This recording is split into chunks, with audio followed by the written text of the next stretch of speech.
Hey, welcome to On Everything with Patrice. So listen, I just wanted to pop in real quick. So let me see where I want to go with this. So once again, I've made a few podcast episodes, and long story short, the first one it was good, but self-conscious, didn't want to post it.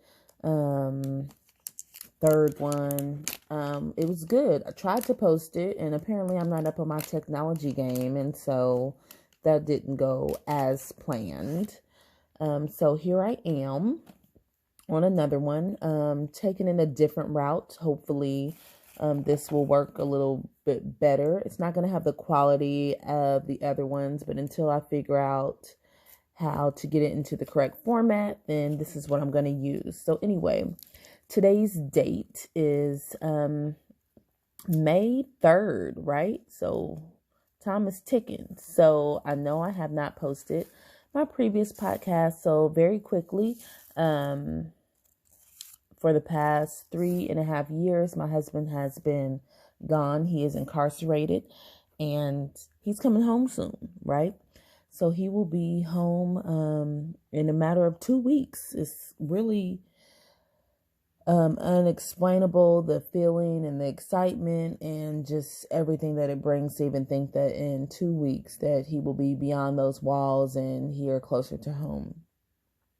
That also comes with, a few things like our youngest daughter, who is 5, she'll be 6 this year. This whole time she's thought that daddy has been away at work.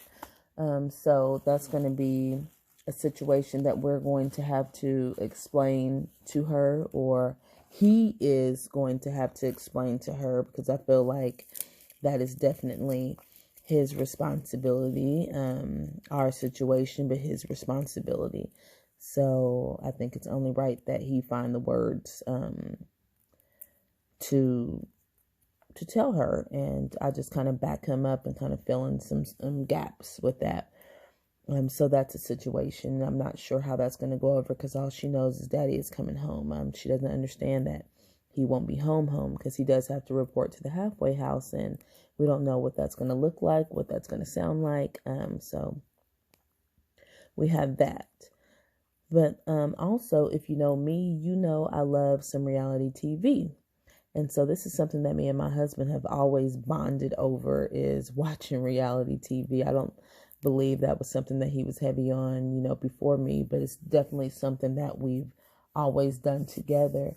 And I just feel like nothing bonds a couple more than basically judging other people's relationships. That sounds kind of terrible, but that's pretty much what it is. Judging other people's relationships. So,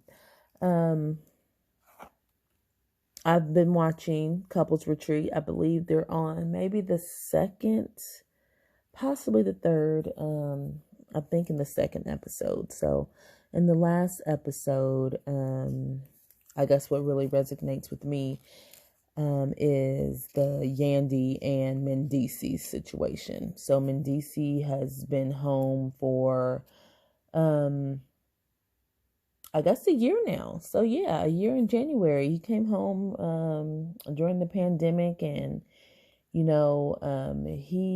has a gripe that he had access to the internet when he was down, and he basically watched his wife Yandy living what appeared to be her best life through social media, and that did not sit well with him. And it wasn't that he necessarily had a problem with her doing what she was doing, but his complaint is that she was doing all of this and had time for X, Y, and Z, but didn't have time to send him emails or write letters or so and so. And her response is, that's petty. So I have to be honest. My husband and I, we've had the same, I don't want to call it an argument, but argument. And it's not that I'm not emailing him. It was a matter of not emailing enough. And there was never a day that went by where I did not email him. So let's get that very clear. I think ultimately he had gotten a little spoiled because I would literally send, I don't know, 5 to 8 emails a day, maybe even more at some point, less at sometimes. And if I only sent like 2 a day, at any time that I sent maybe like 2, 3 messages, he felt shorted. He felt like I had cheated him and that I didn't have time for him. And no, I wasn't out partying and doing, whatever, but life was definitely still moving out here. And as a full-time teacher, a full-time mother, with kids, with activities and things of my own that I was trying to do, time did move. Time ticked, right? And that's something that I tried to explain to him, like, time moves out here. And, I think that's something that he's going to realize once he gets beyond those walls. I think he's just kind of forgotten. But time definitely moves. He's like, you ain't got, 5 minutes of your time to send me a email. And I swear, of course I have 5 minutes, right? But there were lots of times I would literally sit down to write the message, and I'd be writing the message, and then our youngest daughter, once again, who I said is 5, would like start talking to me or interrupt me, or something would happen, and then my phone might ring, or just, whatever. But something would happen to where I was interrupted from completing and sending the message. And then I would look up and I'd be like, damn, the message is still sitting there.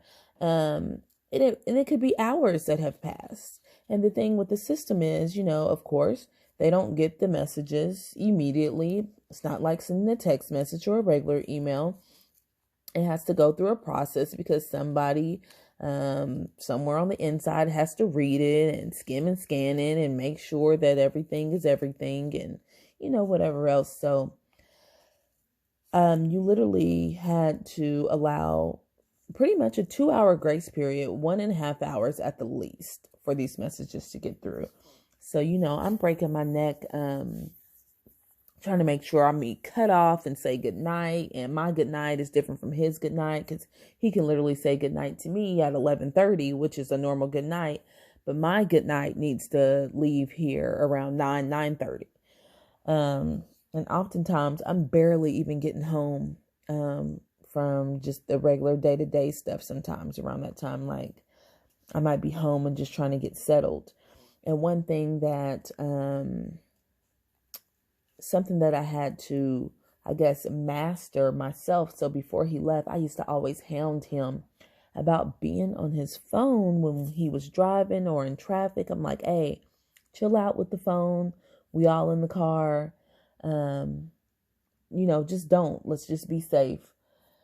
And so once he left, I felt like I became a slave to the phone.